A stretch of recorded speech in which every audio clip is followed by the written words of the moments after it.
Gloria l-mulej, nal-għawka Mrs. Aħwa Maltini Wawċin għal service speċjali lejla. Lejla namana l-Evangelista Tallat Mohamed. Mohamed għandu testimonjanza straordinarja, testimonjanzi ta' barra minnaw u idur madwar id-dinja jevangelizza l-Ġesu Kristu f'pajjiżi li ħafna jina u inti ħafna minnhom laqqas biss smajna bihom laqqas nafu li jeżistu. Ħanħalli fidej il-mulej, I'm going to leave it in the hand of God and in the hand of this man and the servant of the Lord. Hallelujah. Give him a wonderful hand of welcome. God bless you.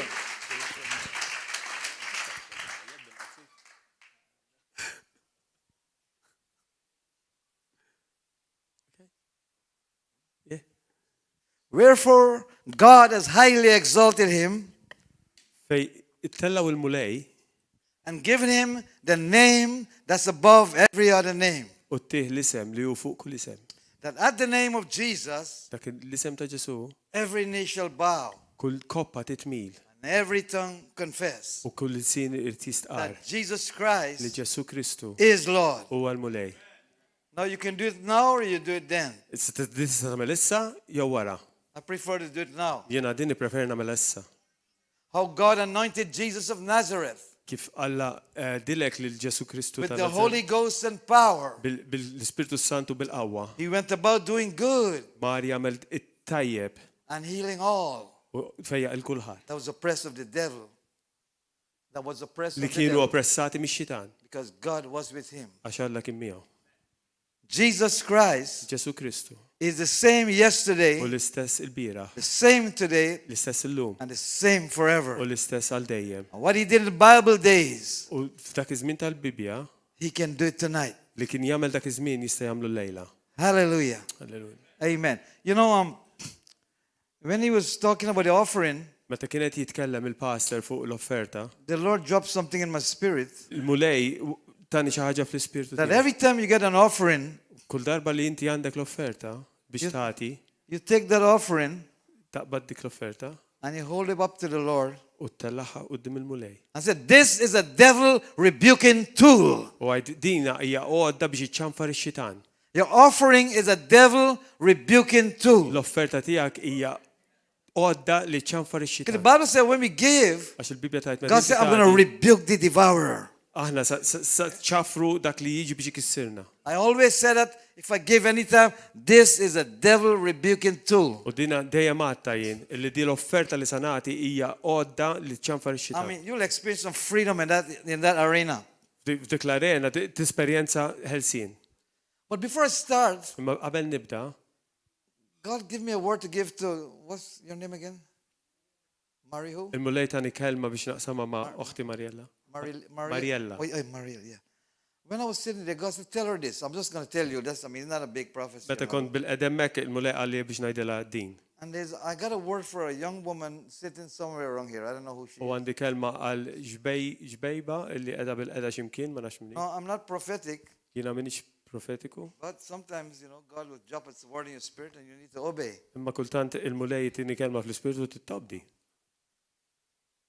And the Lord gave me Joel Il-mulej tani. Joel Joe 2:25. And then listen to this. Joe 2:25. It's this for you. And if anybody else want to grab it, grab a hold of it. Listen, when a word is given, Il-kelma tal-la tiġi motija, anybody can grab it. kulħadd Anybody can grab a word. Kulħadd jista' jaqbad l-kelma tal-la. When I'm sitting in a meeting Meta kienu kun flaqa and words are given, u kliem jiġu I grab a hold. motija, jiena naqbadhom. It belongs to me, Huwa tiegħi. even though it's for you. Għal-kemm tiegħek imma jien naqbad għalija. Joel 2:12, I think it says this. God says to tell you, Mariella, Mariella, l-mulej That- qed jgħidlek, I will restore to you jiena nirristawrawlek, not things, mhux affarijiet, but the years. imma He's going to restore It's years. me. You lost some years and he's going to restore them all. dawk li inti tlift se Hallelujah. Halleluja. Now, anybody can grab that. U dina Anybody can take that. tista' tkun għal kull wieħed waħda minnkom. I'll restore to you the years. Jiena nirristawrawlek There'll be acceleration, there'll be things you want to do, and suddenly they all come together. affarijiet li inti trid tagħmel u ma kellekx Thank you, żmien Lord Jesus. jirristawrawlek iż-żmien. And another one, and this is, when God, this is for somebody in the congregation, I just felt it strong. U di għal xi ħadd li qiegħataw. When you don't get what you want, Meta inti ma jiġikx f'ħajtek dak li inti trid. or no, when you get what you want, Meta jiġi dak li trid, is God provision. u hija providenza talla. When you get what you want, Meta inti jiġi f'ħajtek dak li trid, is God's provision. huwa providenza li jibatlek Alla. And when you don't get what you U want, meta ma jiġix dak li inti trid, is God protection. hija protezzjoni talla. Amen. Let me say it again. Ħajerġa' jgħidha. When you get what you want, Meta jiġi f'ħajtek dak li inti trid, is God provision. huwa providenza talla. But when you don't get what you want, Imma meta ma jiġix dak li inti trid, is God protection. huwa protezzjoni talla. Now there's a young person out there, some of you didn't get what you want. Issa minnkom hawnhekk li ma tkomx f'ħajtkom dak li inti And trid. the Lord said, don't worry. U l-mulet jgħidlek tinkweta xejn. Protecting you from something. Qed nipproteġik minn xi ħaġa. Hallelujah. And so tonight I want to share a word. Nixtieq naqsam kelma magħkom illejla. No, before, let me ask this. Am I here again or this is it? Pardon? I want to, that's depend the direction I'll take, you see? If I come back, I might, Staqsi jekk jistax jerġa' jiġi jew le ħalli jkun jaf kif għandu jipritka. huh? If I behave, I'll come back. Good. Għallu jekk toqgħod bravu tista' terġa' tiġi. All right. Let me have, where's your Bible? You don't have a Bible? Let me have a Bible. Anybody got a Bible? A real Bible? Bibja. Bibja ktib ta' Who's got a Bible? Let me have a għandu Bible. Bibja. Everybody got phone Bible these days. Ervin, you had me. the Bible. Bring the Bible. He wants a Bible. Let me borrow your Bible. Let me borrow. I borrow. It's an Albanian. You don't mind, do you? Yes, I want to borrow. Ejja. Thank you. I'll keep. Ah, here it It'll is. be a souvenir. Thank you. I'll take it home with me. Wow, I was blessed with a Bible, brother. This is the devil rebuking tool also. Dan ukoll huwa biċċodda li ċanfar xitan. I tell them the offering is a devil rebuking tool. Kienet jgħid l-offerta. Every time you give, no, I have it holding in my hand tonight. Fidejja għandi l-lejla. Hey, this is nice. I like that. This is how I fight my battles. Amen. Amen. This is good. I mean, I can knock this guy in the head and knock him out to this. Dik għandi bżonn. Oh, hallelujah. Yeah. So I've got in my hand a Bible. Għandi Bibja fidejja. Would you say there's a Bible? X'tieni? Everybody agree? Kulħadd jaqbel. Let me ask you a question. Ħanistaqsikom Is there anything hemm xi ħaġa more powerful than this book? iktar qawwija minn dal-ktieb? Huh? Hey, they don't like me here, man. Oh, what happened? Oh, you know, my name is Mohamed. Jisimni Last Mohamed. name. Kunjomi And Mohamed. I'm going to show you something tonight Imma ħanurkom xi ħaġa that's more l-lejla powerful than this book. li iktar qawwa minn dal-ktieb. More powerful than this book. Iktar għandha qawwa minn dal-ktieb. Somebody said, what did he bring here tonight? So you disagree with me. You agree Taqblu that this is the most powerful book. li dan huwa l-iktar ktieb bil-qawwa. Okay. But you think, all right, how many think this is the most powerful book? The Bible. Kemm hawn min jaħseb li l-Bibja You huwa can talk. l-iktar Listen. ktieb qawwa. Listen, in my club you can talk back. I work better with noise. The more noise I get, the better I go. Ħjar jekk tirrisponduni, toqgħodux kwieti. I work good. When you make noise, I'm Naħdem going for aħjar it. kun hemm ħsejjes. Before I go back on this, I was preaching in Pakistan one time. Dabra kont qed nipritka 3 days. I mean, Pakistan 3 day one. Day one. L-ewwel ġurnata And they all sit like this. u kienu kollha hekk. I'm preaching my heart out. U jiena qed nipritka. Well, maybe they're tired. Għad forsi għajjini. Day 2, I begin to preach again. It-tieni ġurnata bdejt nipritka rġajt They sit like this. u kienu hekk l-istess. No movement. I mean, no Xej, movement ma whatsoever. ċaqalqux daw, som soldati. Day 3, It-tielet ġurnata. suddenly, Ftaqqaw il-ħin. the person in front fall off the chair Dak li kien bil-qada quddiemu għam fuq siġġu. and begin to laugh. U beda jitħaq. I said, Lord, I got to break you today. Hallelujah. I mean, I begin to preach and preach. Bdejt nipritka u nipritka. And then I tried to move. U I tried to move. provajt niċċaqla. My pants are fall off. I'm not kidding. The whole pants fall right. Hey, Waqalu l-qalzir. I don't want it to happen again. Ma rridix terġa' tiġri għawdi. Waqalu l-qalzir. All right, this seems all right. This will Okay. work. It won't fall off. But it fall off. I'm not kidding. Waqalu l-qalzir. But God, by any means necessary, U jiġri xiġri. God knows how to get your attention. Alla jaf kif għandu jaqbad l-attenzjoni tiegħek. So this Bible, I'm going to show you something that's Għalhekk, more powerful than ħanilkom this xi book. ħaġa li għandi iktar qawwa minn dak ktieb. And when that thing is working, U meta dik qed taħdem, doesn't work. da ma jaħdimx. Turn with me, Matthew chapter 15. Morru miegħi Mattew 15. Not preaching yet, I'm warming up. Qed jagħmel il-warm-up. Matthew chapter 15. Mattew 15. When you find it, say amen. All right. U l-qaddisin jgħidu amen. I don't even find it yet. There you go. Matthew chapter 15. Mattew 15. Because what I want to do, I want to share, listen, Għax li sa nagħmel sa naqsam magħkom. I've gone to 198 countries. Jiena mort nivanġelizza f'198 pajjiż, And nazzjon. God, just a month ago, I was preaching in Uganda, Xahar ilu kont qed nipritka fil-Uganda. and the Lord reminded me of there's a revelation. If you can get a hold of this, my brother, sister, U l-mulej fakkarni f'revelazzjoni u jekk taqbdu diħuti, if you're a minister, your ministry will change. jekk inti fil-ministeru, il-ministeru tiegħek se jitbiddel. If no matter who, but this will change your life. Di sa tibdillek ħajtek. If you find the answer, but this is, I'm not giving it tonight. That's if I get a second chance, then I come back with that revelation. If I come again, then I'll share Jekk that. nerġa' niġi, what are you going to do if you come again? If I come again to preach, I'll share that, but not today. Okay, il-lejla mhux se jaqsam kollox magħkom But biex man, jerġa' jiġi. this is so, so powerful. Ma di fija qawwa. Okay, you got Matthew 15? Mattew 15. You got 15, right? Here we go. Let's read. Wait, what verse? Matthew 15, verse 1. Okay, All right, here we go. here we go. So, Got it? Yes. Or it says, then came to Jesus scribes and Pharisees, which are of Jerusalem, saying, Imbagħad xi Fariżej u kittiba minn Ġerusalemm resqu lejn Ġesu u qalulu. yeah, these guys are coming. They weren't coming for good to have a conversation. They Dama were kienux- coming to criticize. Dan ma kinux ġejjin biex ikollhom konversazzjoni sabiħa miegħu, ġew biex jikkritikaw. And sometimes in our modern church, we have scribes and Pharisees. You know, they sit right there. U anka fil-Knisja tal-lum insibu nies I bħal don't know dawn. if they're here or not here, but we do have them.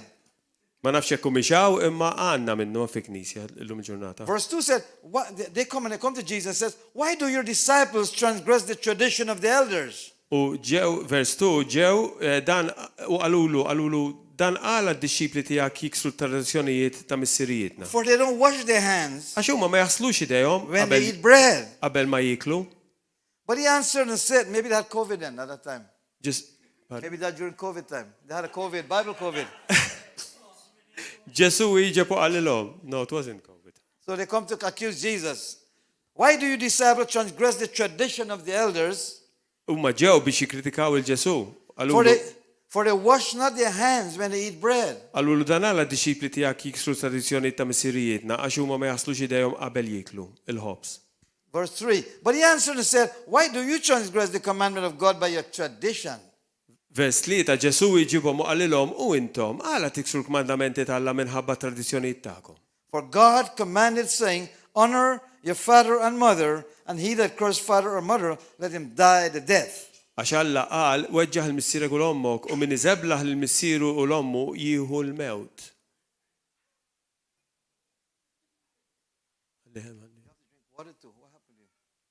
All right, here we go. Verse 5.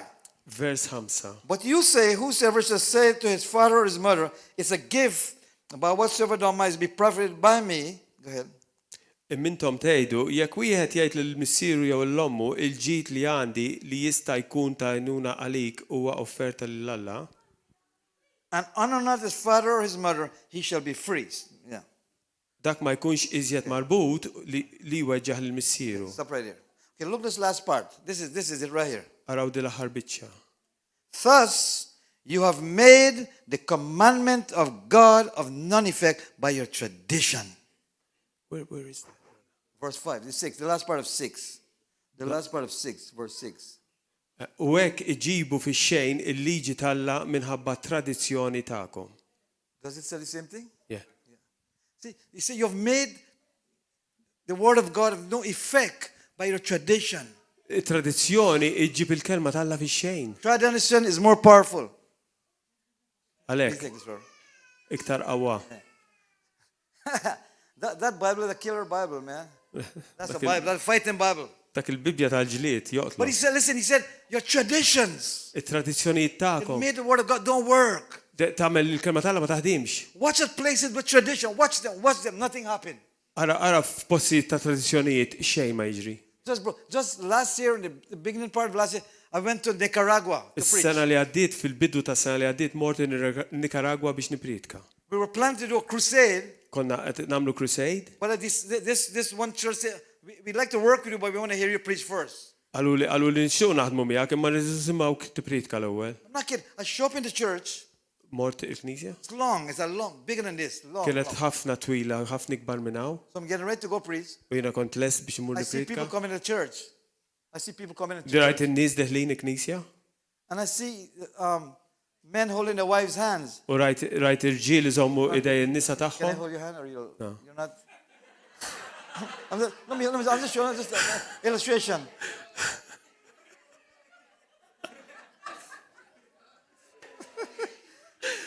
No. So not men holding men, but men holding their wives' hands. Mhux irġiel u rġiel, kienu rġiel iżommu idej in-nisa tagħhom. And they come to church. U ġejjin il-Knisja. And when they walk in the church, brother, when they walk in, U meta kienu deħlin, the men go on one side l-irġiel imorru naħa and the women go on the other side. u n-nisa jmorru naħa l-oħra.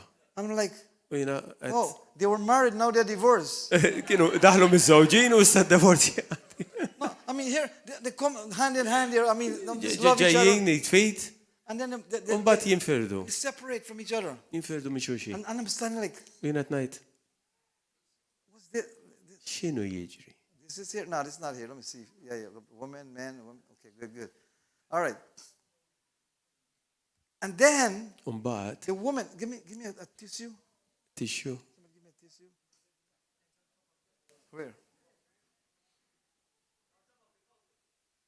Na karti. Oh, yeah, I see one. Thank you, sir. Okay. The pastor knows everything. I mean, you got a pastor Pastor who knows kollox everything. jaf tagħna.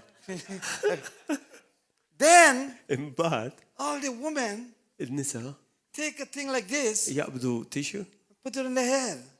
poġġuha fuq ir-raħas. I kid you not. And I'm looking like, U jiena qed inħares le. man, they look ugly. I mean, all this. Huh? Yeah, no, there was no fun. I mean, Nicaragua, they don't have fun. There's open air. Kienu fuq barra And they all put this thing on their head u jaqbdu di tixxu qegħdu fuq rashom. and look, God, it looks ugly. U kienet xi ħaġa vera kera. I mean, would you put one in your head? You think that's pretty? No, would you ladies like to put, Għaw xi mara qed waħda minn da fuq But rashha. I'm getting a point here.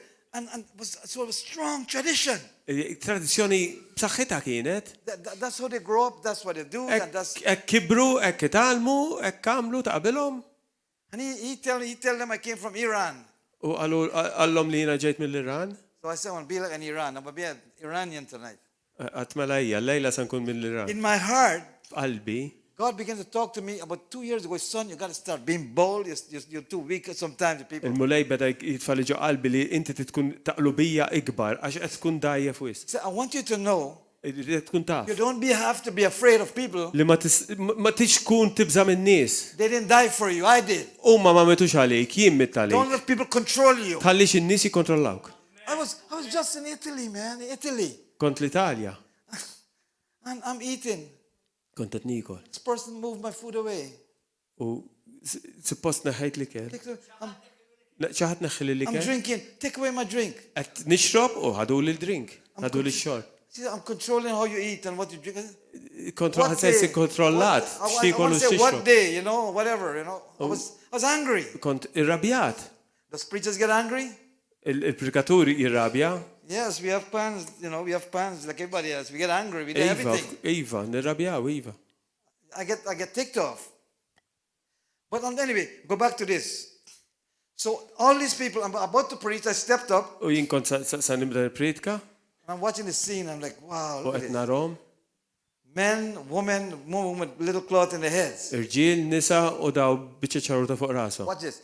Sitting in front, a man Qudiem kien hemm in raġel a wheelchair. ġo wheelchair. On this side, Fuq din-naħa l-oħra a guy with one eye blind.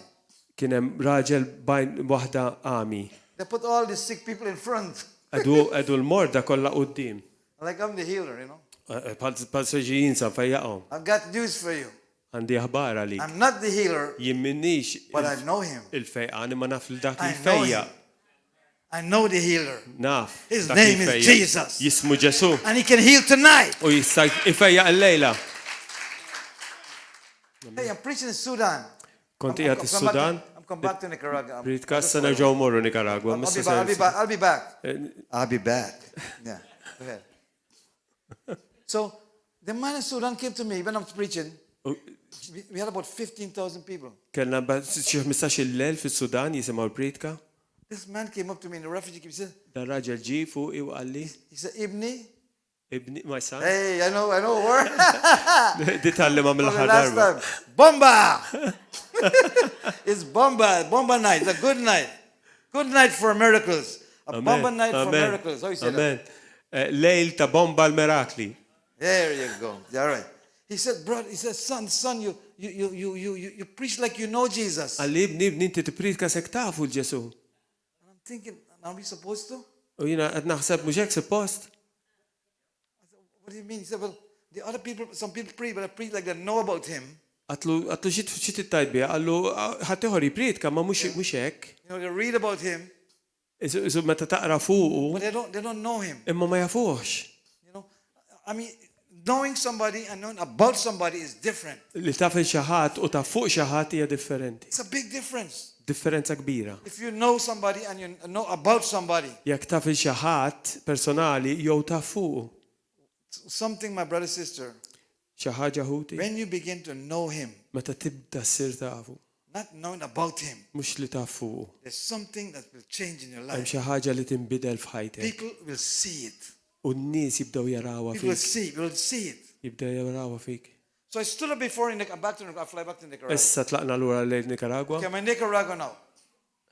I watch this scenery with all the white U thing on the qed nara hair. di xena qudiemi bdew in-nisa bildi fuq rashom And I said this. u għaddin. I said, if ladies, listen to me.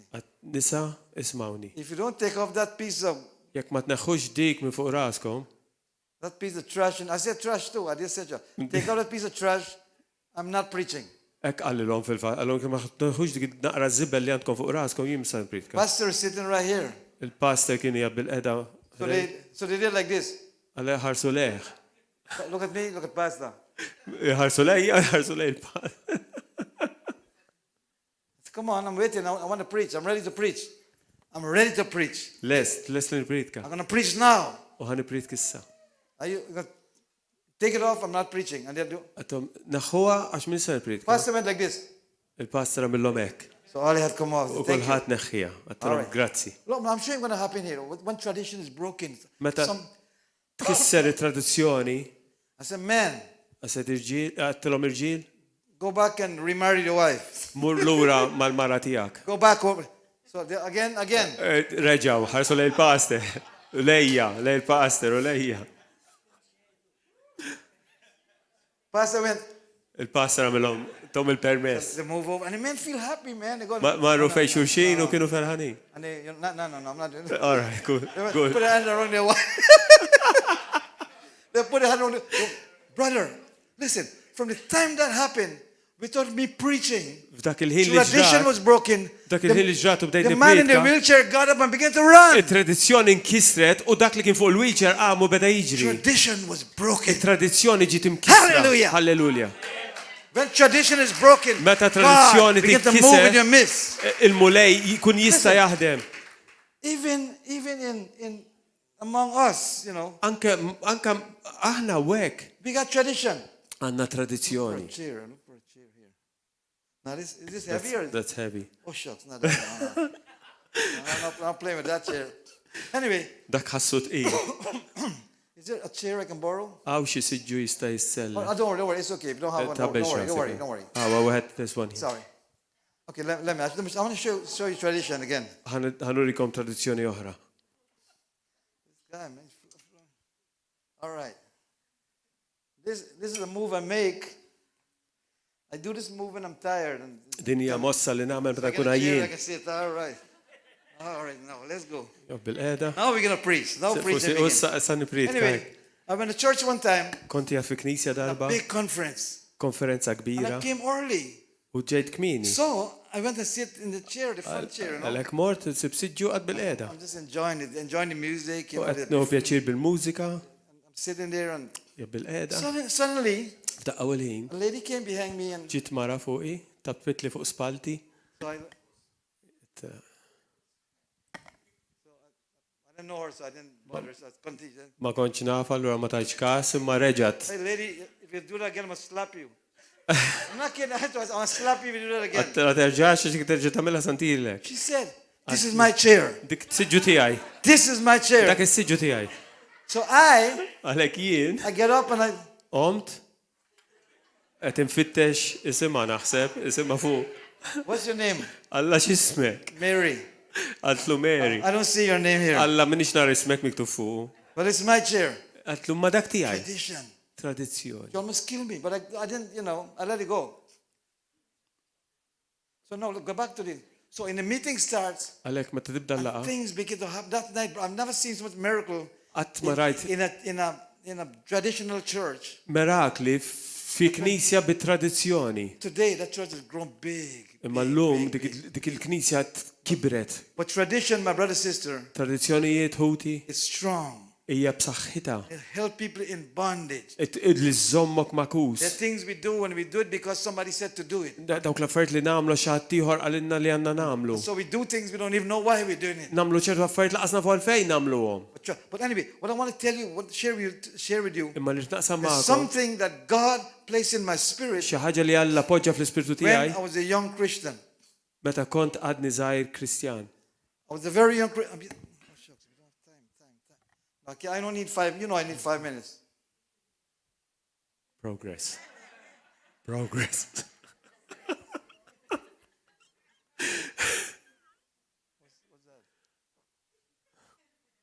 In Malta, it's a clock. Oh, that's a clock. Okay. Wow. Why you show me? What's that? Well, I have to look up on preach then. I'm not watching. So that means, what that means? It's 8:23. I don't understand numbers, so I'm bad at numbers. I don't know what I even say. Okay. 2 and a 0 and a 2 and a 0 and a 3 and a 4 and... No, is it going back or forward? I mean, doesn't mean I have 20 hours more to go? Yeah. 20 hours, 24 minutes, 30 seconds. Is that it? Yeah. Oh, okay. All right, good. Let me see if I got time to share this. Yes, you have time, yes.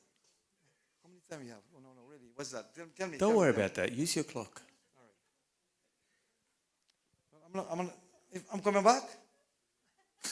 Okay, if I'm coming back, I've got a revelation I want to share with you to bless you. Sanaqsam ma'kom revelazzjoni biex titbirku. But it'll take me a little time to build it because it's powerful. Imma di tanti qawwija li nibildija bil-mod. But I'm going to share something else then. Turn Ħana to the book sam of Genesis. Borru fi ktib ta' Ġenesi. I'm going to turn to the book of Genesis. This is not... Hey, brother on the asked me for a scripture and I gave him one, but I never use it. Darba hija talabni skrittura min tajtu waħda biex juża. I give people scripture. Like when I was just preaching in it was Uganda and they asked me for a scripture. I said, Meta "You got a kont scripture?" f'Uganda saqsawni għal skrittura. So I give him a scripture. Tajtom How many skrittura. meetings done? He said, but you didn't preach about it. U ma He said, you did not preach about it. għal-inti ma pritkajx fuq I għadi. said, you asked me for a scripture. You don't tell me to preach about it. Just ask Inti me għat for li a biex scripture. intik skrittura, ma tlix biex nipritka fuq So I għad. gave him the scripture. Tajtu skrittura. I went to another place. Said, do you have a PowerPoint? Għallu għandek PowerPoint? You know what's that, right? Yeah. You use Microsoft PowerPoint. PowerPoint? You Yeah. don't use. But I do present my point with power. Imma- Hallelujah! Glory to God PowerPoint. forever. imma Let's go. Il-puntijaw bil-qawwa jagħmlu. Okay. Amen. All right, let's go. This is a little off the shoot. I'm going to share something with you today. Genesis 39. Ġenesi 29. Okay. Ġenesi 29. That's what I do. 39? That's what I like to do. 39. 39, sorry. That's the reason I do many. 39. We do extended meeting. You can't share everything in a few minutes. You can't. Għalek il-pritka tagħna tkun daqsxejn twila għax ma tistax taqsam kollox 50 minuti. Pastors have that privilege. They can come back. Il-pastors għandhom dak il-privileġġ li jistgħu jerġgħu jiġu. Play tennis. Play one. hit Part back. 1, part 2, imma Evangelist jgħataw un battala għalem. But I don't have that privilege. I have one shot. Mandiġ dak il-privileġġ. And I got to shoot straight. Għalek jina li għandi naqsam irrit naqsmu. All right, look at Genesis 39, verse 1. Vers wieħed. We're going to go one by one. I'm not sure. There's something I saw here that would bless you. Għaw xaħġa għek li This will sadbirikkom. bless you. Oh, listen, this is going to bless you tonight. Di sa tkun ta' barka likom il-lejla. By now, you know, I'm not a conventional preacher. Sissa naħseb tafu li mux predikatur bħal tas-soltu. He said, and Joseph was brought down to Egypt, U l-Ġuzeppi nizluħ l-Eġittu. and Potiphar, an officer of Pharaoh, captain of the guard, an Egyptian, bought him of the hands of the Ishmaelites, which had brought him down thither. And what Potifar, there. uffiċjal tal-Farawun u kap tal-Koki, raġel Eġizjan, xtraħ minant l-Izmalejin li kienu nizluħ emmek. Now, you know the story of Joseph. His brothers sold him. Tafu għal-istorja ta' Ġuzeppi mibjuħ minn ħutu, They threw him in a pit, you know. tfaw And he sit, fil-bi, you know, and he sit there and he was not complaining, you know, he didn't throw a fit. kien emmek u ma bidix igergerda, kien emmek jistenna. Well, I don't know what's going on, but it's okay. All right, I'm all right. Ok. So, and Għalek. it said, verse 2 said, and the Lord was with Joseph, Vers 2, u l-mulej kien ma' Ġuzeppi. and he was a prosperous man. Għalek kien bnidem li kellu r-rizq, kellu The Lord l-prosperità. was with, what's your name again? Oh, I forget. What's his name? The pastor name. Gordon. Oh, Gordon, yeah. And the Lord was with Gordon, U l-mulej kien ma' Pastor Gordon, and he's a prosperous man. raġel bil-prosperità tal-la fuqu. And the Lord was with Roman. Not Roman. U l-mulej kien ma' Roman. And he's a prosperous man. U kol, kellu Hey, you put providenza your name tal-la there. fuqu. And the Lord was with Tanya. I'm seeing people name that I know. U l-mulej kien ma' Tanja. The Lord was with Matthew, U l-mulej kien ma' Matthew. prosperous man. Hey, Raġel ta' when you prosperità. let God be with you, you are prosperous. Jekk inti għandek He l-alla doesn't- he miegħek, said, and the Lord il-prosperità was with tiegħu tiġi Joseph. miegħu. He was a prosperous man, U Giuseppi kien raġel ta' prosperità. and he was in the house of his master, the Egyptian. U baqa fid-dar ta' Sidu l-Eġizzjan. Look at this. And the master saw U Sidu ra that the Lord was with him, li l-mulej kien miegħu. and the Lord made all he did to prosper in his hand. Kull ma jmitt idu għalih il-mulej kien jagħtih ir-risq. The world is watching us, Il-dinja qed tħares lejna l-awa. and they don't know. Huma ma But jafuhx you're da. working for people. Imma kien qed taħdem ma' dawn They're in-nies. blessed because of you being there. Huma qed tiġihom il-barka fuqhom għax Your inti qiegħed business hemm. is blessed because you were there. Il-business tagħhom qed tiġi mbierek għax inti qiegħed hemm. Whatever job you have, whatever you are, you're the Taħdem fejn man. taħdem, di tiġri kullum kien. And his master, okay, and the master saw that the Lord was with him, and that the Lord made all he did to prosper. U Sidu ra li l-mulej kien miegħu u kull ma kien imittideħ għalih, il-mulej kien jagħtih il-prosperità. Look at verse 4. Look at verse 4. Vers 4. And Joseph found grace in his sight, U Giuseppi sab grazzja fajnejn Sidu and he made him the overseer of his house. u kien iservih u edu fuq id-dar kollha. So the Potiphar make him the boss of everything. Il-Potifar għamlu l-mallem tagħhom fuq And it came kulħadd. to pass, U ġara verse 5, from the time that he had made him overseer in the house, u mindu edu fuq daru over all that he had, u fuq kull ma kellu that the Lord blessed the Egyptian house birek il-mulej dar l-Eġizzjan for Joseph's sake. minħabba Giuseppi. Halleluja. And the blessings of the U Lord l-barka tal-mulej was upon all that he had in the house kienet kull ma kellu fid-dar and in the field. u fir-raba. You see, that's you. You've been, whoever you be with, God will bless it. Qed tarawa di kif taħdem It's il-barka a blessing talla. that goes with us. Hija l-barka talla li timxi magħna. You'll never go broke. You don't have to go broke. Qatt ma tkun fin-nuqqas. That's what I say. Every time you hold that offering, Alek- remember it. You hold your offering. This is a devil. You're a devil, man. He's going away from me. That was funny. This is a devil rebuking tool. Din hija għodda li ċanfar ix-xitan. No, every time you get your offering, put it up and say, this is a devil rebuking tool. Dal-boħra meta jkollkom l-offerta The kajdu. devil don't like when we give. Listen. he Il-xitan doesn't like jobbot when we meta give. nagħtu. But you got to live a giving life if you want to live a receiving life. Jekk inti trid tgħix ħajja li tirċievi tittati. So Joseph found grace in his sight, Għalhekk Giuseppi, verse 4, and he served him. where are you now? Verse 4 again. I'm going again. Joseph found grace U in his Giuseppi sight, sab grazzja fajnejn sidu. and he made him the overseer. He became the boss. Għamlu fuq kulħadd. And it came to pass, verse 5, U mindu qiegħdu fuq daru you know, u and we kull ma read already kellu, how God blessed him. Bless bielek Joseph. il-mulej dar l-Eġizzjan. So the Egyptian was blessed because of Joseph. L-Eġizzjan kien irċiva l-barka tagħha minħabba Giuseppi. If you work for someone, they're blessed because you're there. Jekk inti qed taħdem ma' xi ħadd huma tiġivu l-barka x'int qiegħed hemm. And then verse 6 said, and he left all he had in Joseph's hand. U vers 6 jgħid u hu l-Potifar ħalla kull ma kellu f'idejn Giuseppi. And he knew not ought to have saved the bread which he did eat. U ma kien irid jab xejn minn għandu li fil-ħobs li hu kien jiekol. And Joseph was a goodly person and well-favored. U Giuseppi kien ta' sura sabiħa u wiċċu ħelu. Favur tal-la fuq. Mariella is a well-favored person. Mariella favorita tal-mulej. Well-favored. Aħna l-favoriti My tal-mulej. brother and sister, God see you all as well-favored. Uti, il-mulej jekk jarakom bħala l-favoriti tiegħu. You're well-favored in God's sight. Amen. Fajneħ aħna l-favoriti tiegħu. God will bless you. Il-mulej jrid Not because of what ibirkek. you did Ma jimpurtax x'għamilt. or what you didn't do. Jew But x'mamilx. hear this now. Here is verse 7. Maraw vers 7. And it came to pass U ġara li wara dan kollu, after these things, wara daw l-affarijiet, the pastor said something tonight I was listening to when you were talking. il-pasa għaxa ħaġa l-lejla kont qed nisimgħu. He said when you think the devil will counter. When you're doing, you watch what you do. Watch what the devil wants to Moħħok hemm attack us. x'tagħmel għax ix-xitan jista' jidħol, jista' jerġa' jiġi. Right? When you're on top, somebody say you become topic. When God said bless you, you become the topic. Everybody get mad. The devil get mad. Meta l-mulej birkek ix-xitan dit mhux se toġbu. And listen, and it came to pass U ġara li wara after these things dan kollu, that his master's wife Mart Sidu cast eyes upon Joseph. xeħtet għajnejha fuq Giuseppi. I think when she said she cast eyes, I think she did like this. Hekk għamlet qed jaħseb. So Joseph walked by, you know. Giuseppi kien miexi And Mrs. Potiphar did like this. u di il-Marta Potifar ratu. Look, like this. And she probably No, he did. Miss Potiphar did like this.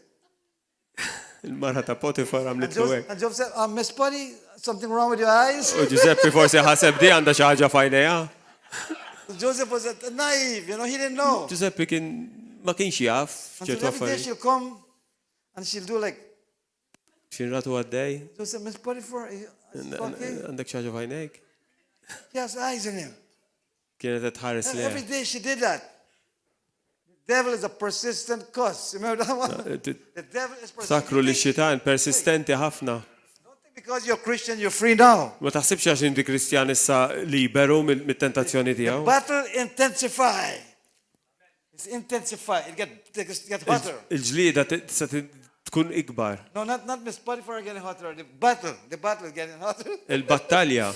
Oh, hallelujah. Amen. But, verse 8 said, he refused. Verset u ma riċ. And he said unto his master's wife, U għall il-Mart Sidu, to close because I want to pray for everybody after.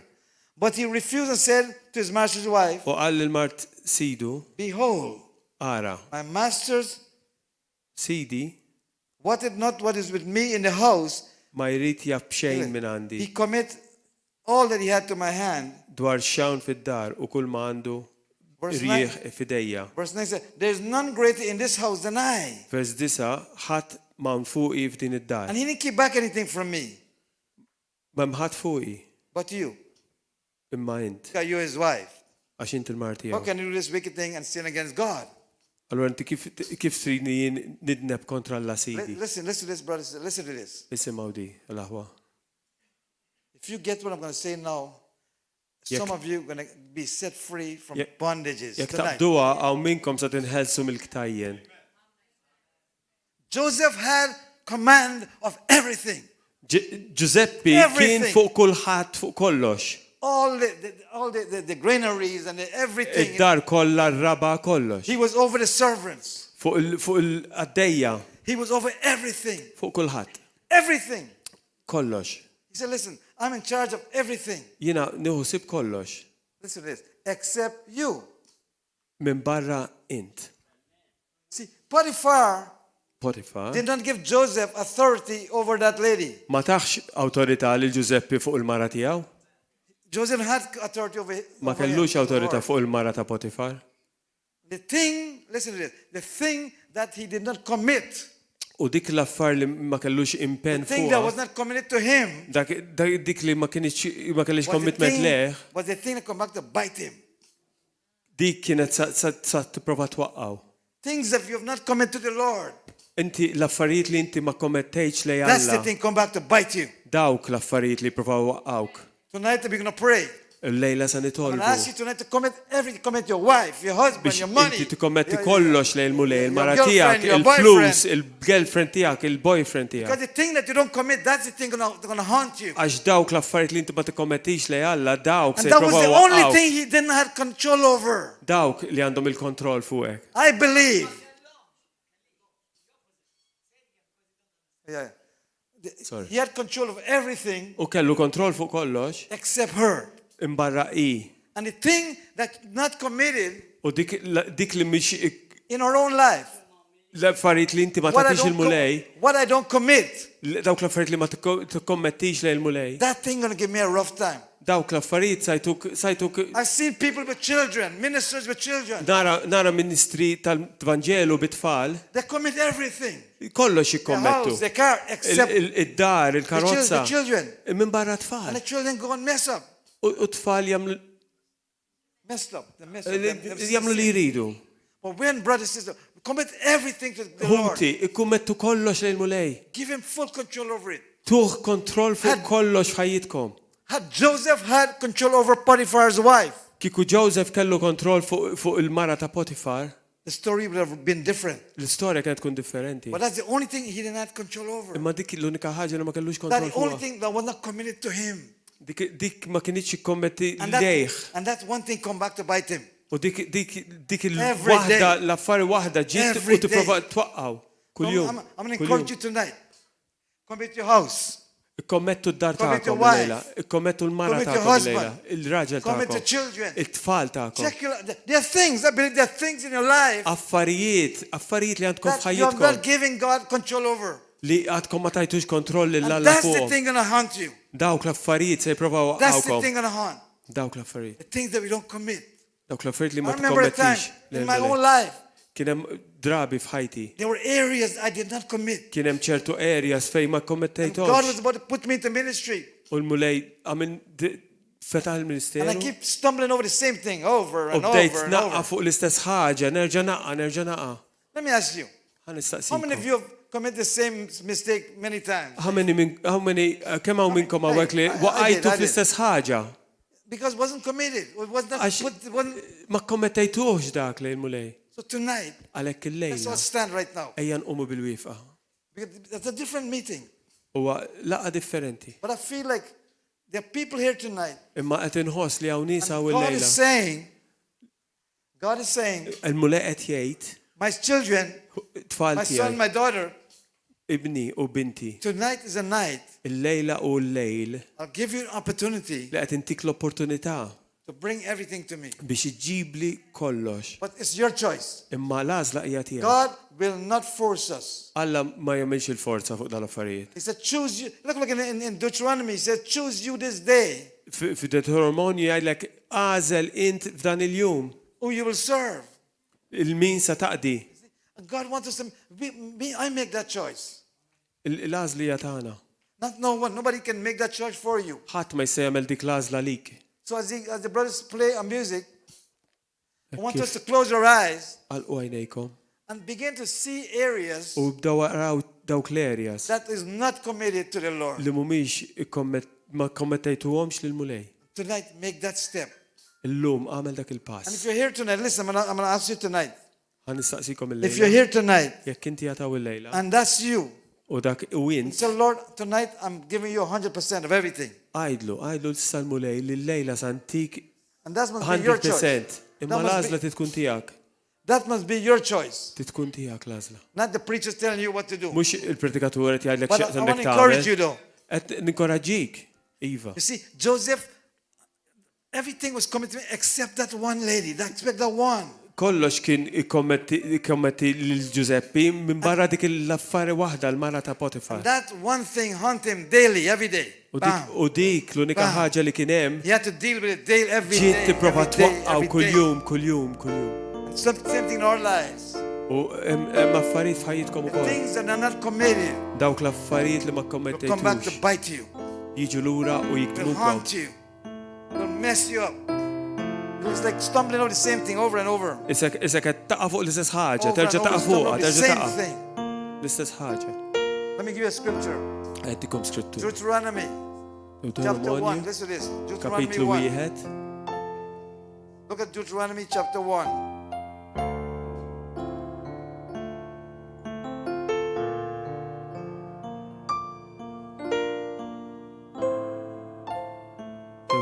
Deuteronomy kapitlu 1. 1.